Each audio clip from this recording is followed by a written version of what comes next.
Sebelum melanjutkan ke video, jangan lupa subscribe, like, komen, dan share. Oke guys, untuk langkah pertama kita siapkan wadahnya terlebih dahulu. Dan setelah itu kita pilih indukan yang sudah siap untuk dibreed dan udah cukup umur. Terus langkah berikutnya, indukan itu harus dipisah seperti ini contohnya. Itu bisa dipisah dengan aqua glass atau bahan-bahan lainnya yang berwarna bening.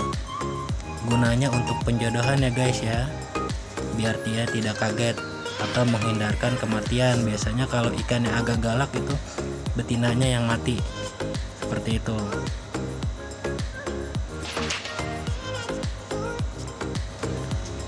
Jangan lupa juga ya guys ya, untuk di airnya ditaruh benda-benda yang mengapung. Itu kecil aja, bisa pohon-pohonan, bisa dari plastik yang bening atau jernih. Kalau saya pakai daun-daunan karena biar seperti kayak di alam, seperti itu. Untuk penyekatan seperti ini, pemisahannya itu kira-kira dibutuhkan waktu sekitar 1 hari. Nah, kalau sudah 1 hari seperti ini udah saya gabungkan indukan betina dan jantannya. Jadi dia udah mulai penjodohan.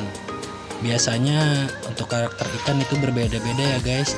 Ada juga yang jantannya galak banget atau betinanya yang lebih galak. Itu jadinya biasanya berantem.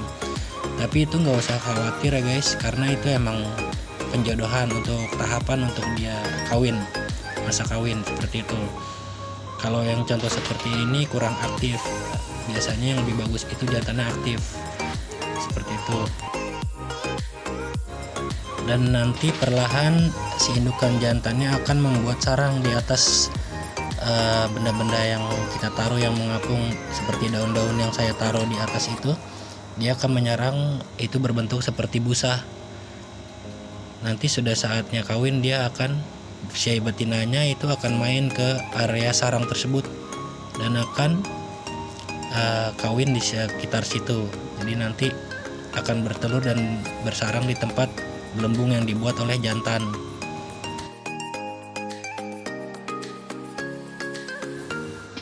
Untuk pemberian pakan, kalian boleh dikasih pakan tapi jangan banyak-banyak ya guys, sedikit aja. Contoh yang bagus seperti jentik nyamuk itu sekedarnya aja, karena untuk khawatir biasanya saat nanti netes ikan kalau tidak dikasih pakan, terkadang ada beberapa ikan yang kurang dewasa untuk mengurus anaknya karena dia lapar, jadinya anaknya yang ikut dimakan, seperti itu. Jadi sehari-harinya tidak apa-apa dikasih pakan, sehari sekali aja secukupnya ya.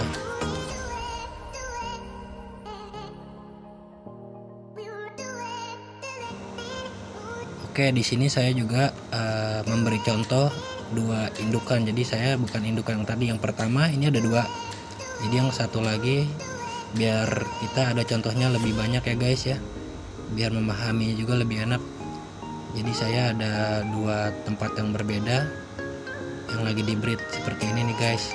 Nah, ini busa atau gelembung untuk penyarang yang dibuat oleh jantan nih guys, seperti ini. Nanti telurnya akan ditaruh di antara gelembung seperti ini, seperti itu.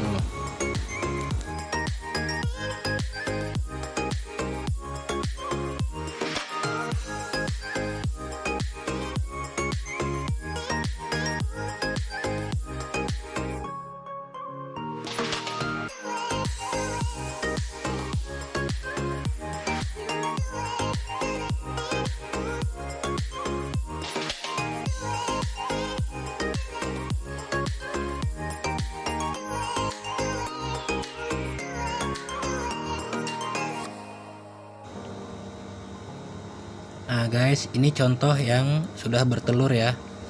Jadi telurnya itu menyerupai seperti gula pasir yang berwarna putih.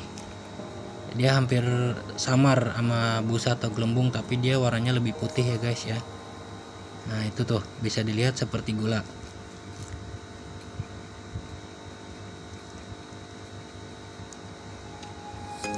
Nah seperti gula pasir ya guys.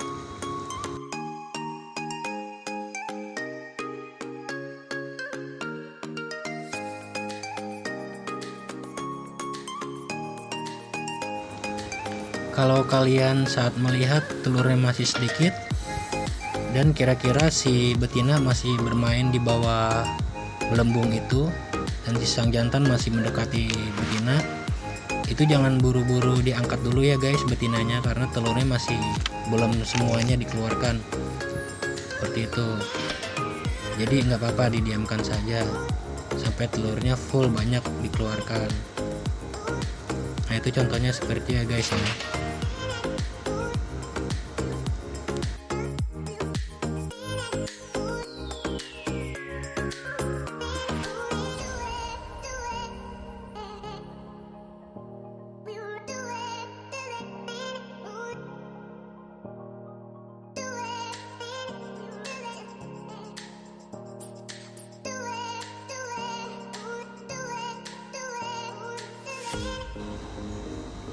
Oke guys, kalau sekiranya telurnya sudah full keluar semua, nanti ciri-cirinya biasanya indukan betina itu adanya di bawah, dia nggak mendekati sarang telurnya, jadi dia itu udah tidak mau mengeluarkan telurnya lagi, berarti sudah full. Langkah berikutnya yang harus dipisahkan adalah si betinanya ya guys ya. Jadi yang mengerami itu jantan. Nah seperti ini loh, saya sudah mengangkat betinanya ya guys. Nah jadi yang mengerami jantannya. Nah di tempat breed yang satu lagi, yang tadi kita breed yang pertama, di sini juga udah bertelur ya guys. Nah seperti itu, telurnya juga banyak tuh. Nah seperti gula pasir warna putih ya guys. Nanti sama itu langkah yang berikutnya kita lakukan adalah sang betinanya kita pisahkan ya guys dari jantannya. Karena kalau untuk di cupang sendiri itu yang mengerami adalah si jantan, itu yang nanti akan mengurusi semua burayak atau anak-anak ikan tersebut ya guys.